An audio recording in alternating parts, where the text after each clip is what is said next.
One day, he and his friends sat down to plan the adventure of a lifetime, a trip to Mombasa for the famous Summertides festival. They weren't planning an ordinary trip. No.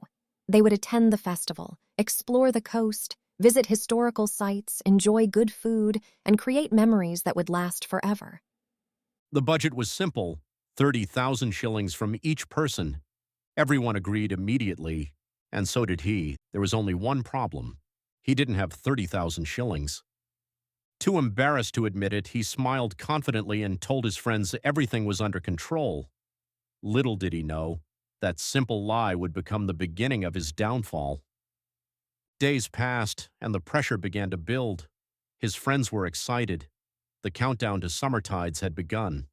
Everyone was making preparations, everyone except him.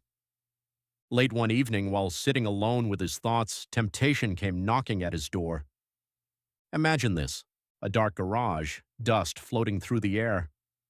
And standing before him was the devil himself, well-dressed, charismatic, and smiling as though he had all the answers. "Why are you stressed?" the devil asked. "I need 30,000 shillings, he replied. The devil smiled. "What does your uncle have in the garage?" "A generator," he answered. "Then sell it." At first he resisted, but temptation has a way of making wrong decisions sound reasonable. After all, the generator hadn't been used in years. Surely his uncle wouldn't miss it. He convinced himself that he wasn't stealing. He was simply borrowing an opportunity. That night, he took photographs of the generator and posted it online for sale. Within minutes, a buyer called. The negotiations began immediately. 30,000 became 25,000. 5,000 short of his goal, but close enough. He couldn't miss Summertides over 5,000 shillings, and so he made his decision. The following day, he waited patiently for his uncle to leave for work. The buyer arrived in a Toyota Probox, ready to collect the generator. Everything was going according to plan, until it wasn't. Fate had other plans. His uncle had forgotten something at home and unexpectedly returned. As he approached the gate, he saw something that immediately caught his attention. A Probox parked outside his house and two men carrying his generator. Silence filled the air. "What are you doing with my generator?" he asked. No one had prepared for that question.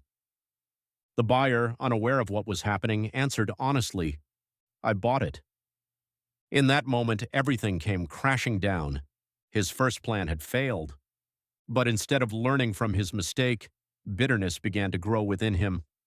He blamed his uncle for his humiliation. He blamed circumstances for his choices. Most importantly, he refused to blame himself. Sometimes our greatest mistakes are born from our refusal to take responsibility. Consumed by anger, he sat alone and devised another plan. This time, technology would become his weapon. Using artificial intelligence and photo editing tools, he created fake evidence intended to destroy his uncle's reputation.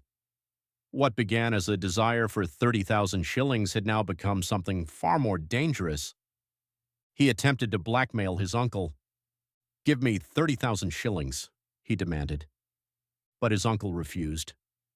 Instead, he offered him something more valuable, an opportunity to earn it honestly. Still, he refused, and that rejection pushed him even further down a dark path. One evening, after returning home exhausted from work, his uncle fell asleep on the couch. The house was quiet. He knew his uncle's phone password. Slowly, he unlocked it. Then he made a decision that would change his life forever. He sent the manipulated image to his aunt. Then he sent it to the family WhatsApp group. Within seconds, chaos erupted. Anger, confusion, accusations. The family gathered around his uncle, demanding answers to questions he couldn't understand. Overwhelmed by the situation, his uncle began sweating profusely. His breathing became heavier with every passing moment.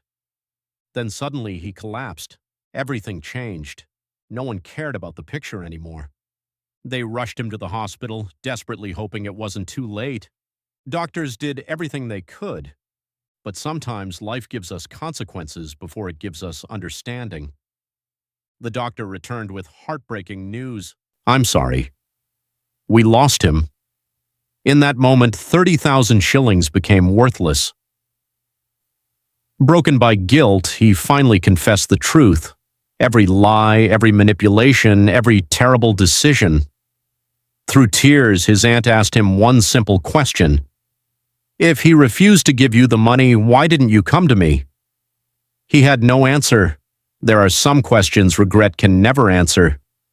At the funeral, he stood alone, no longer a nephew, no longer family, only a reminder of what had been lost forever. Today, he lives with something heavier than financial hardship. He lives with regret. The people who raised him, the people who educated him, the people who fed him and loved him as one of their own. They're gone from his life forever, not because of money, but because of choices. And perhaps that is the greatest lesson this story teaches us. Sometimes the most expensive things in life cost us nothing to keep until we lose them forever.